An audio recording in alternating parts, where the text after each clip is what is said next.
Lalayas na naman ang mommy nyo, kaya for today's footwear, syempre, another new footwear from YouTube. Ito po yung new collection nila. At tingnan nyo yung design nito. Ang ganda. Kakaiba siya. Sexy dito sa paa kasi nga black. Talagang nakakaputito ng paa. Very soft na naman siya. Adjustable po yung buckle dito. Sa kabila din. May iba't ibang color nito ha.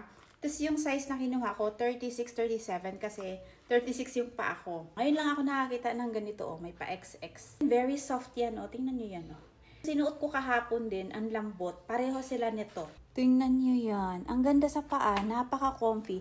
Super slim talaga yung paa ko. Medyo maluwang pa sa akin ng konti, pero maganda yung design niya. Social. Parang mamahalin talaga ang mga footwear nila ngayon. Tapos ito pala ha, soft leather yung quality dito ha. Tapos may pagka-velvety yung top niya.